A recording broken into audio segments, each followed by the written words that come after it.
In this video here, we're going to figure out which wire goes to tachometer output for the Haltech. So figure out what wire goes from there over to here so we can get the tach working. Pretty easy.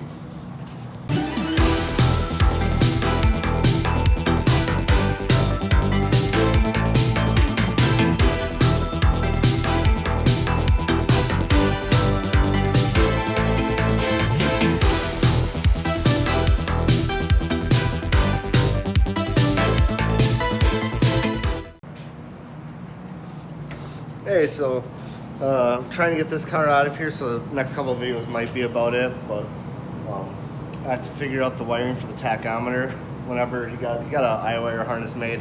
And I don't know if they send paperwork or not, but he didn't have any, so I had to track wires for the pinouts on the Haltech. Both knock sensors need to be done, map sensor.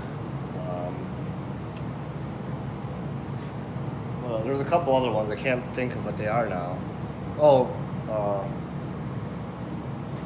Fuel pump. Yeah, fuel pump ground had to be done. Like I said, there was like 4 or 5 different sensors that I had to pin out for the calibration, but another one is tachometer output signal. So I'm gonna do that here real quick, show you guys how to do it. It's pretty easy to do when you know what you're like figured out.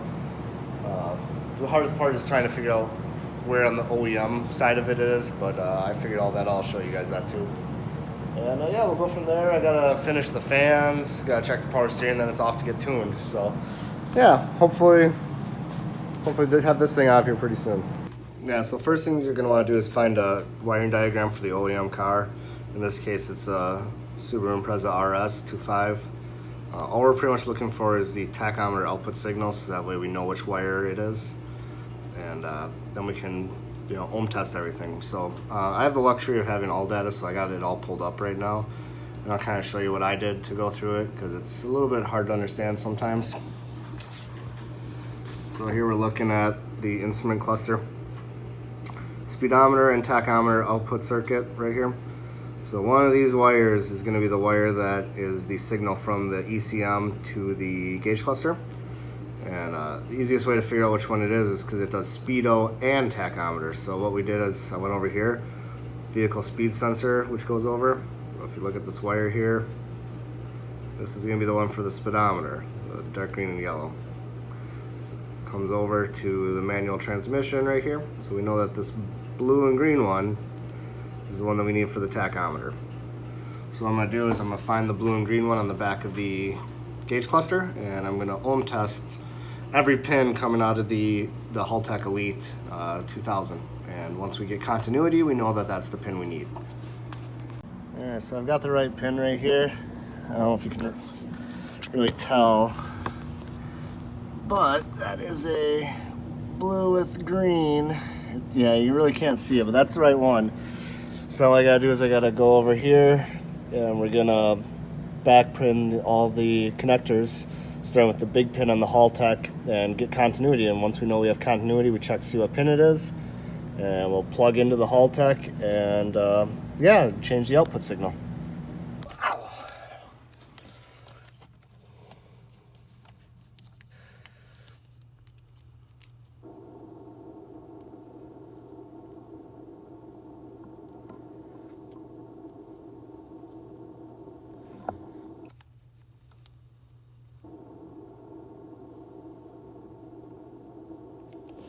Let's try this again now.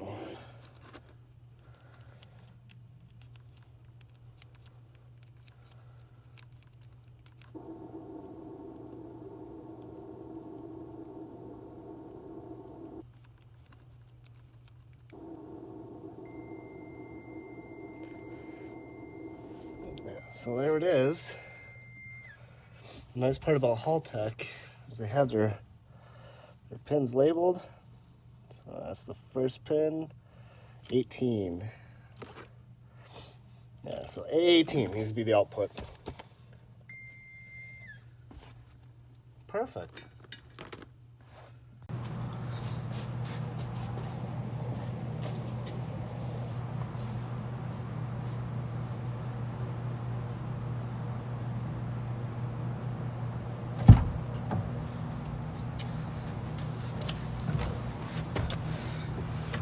forgot I gotta put the gauge cluster back in. That shouldn't take too long. It doesn't have the surround in the Jesus Christ light.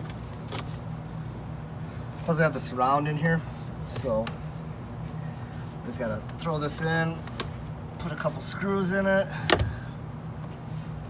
call it a day.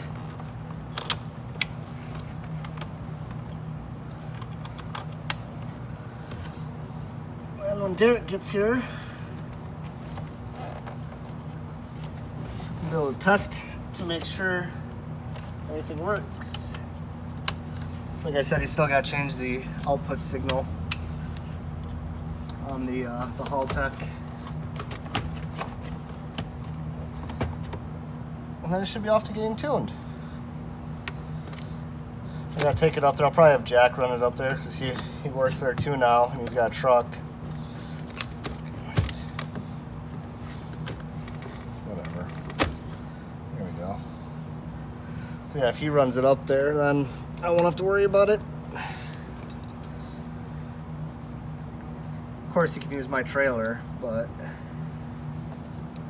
like I said, I had to trace all those wires out of the Haltech for the engine. So like, kind of get the idea. It was a two-man job for most of that though, because I had one person holding on the pin and then me in here figuring that out. But it wasn't too terribly bad, just a little time consuming. So, all right, all done.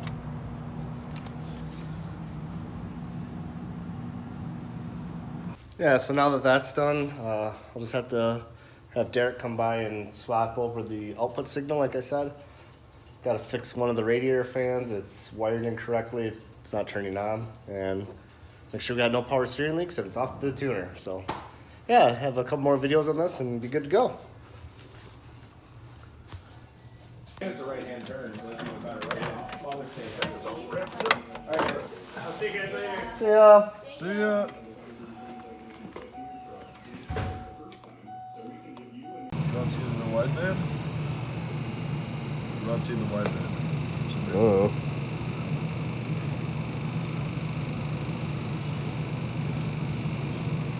See what's collected.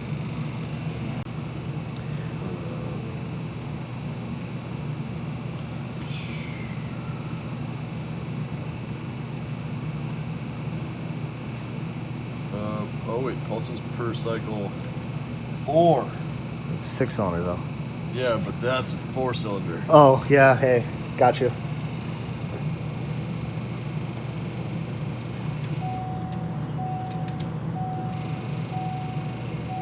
Ah! Hey! Let's see if it does it right this time.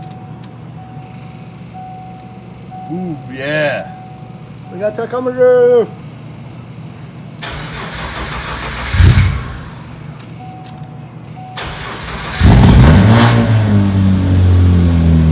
And tachometer.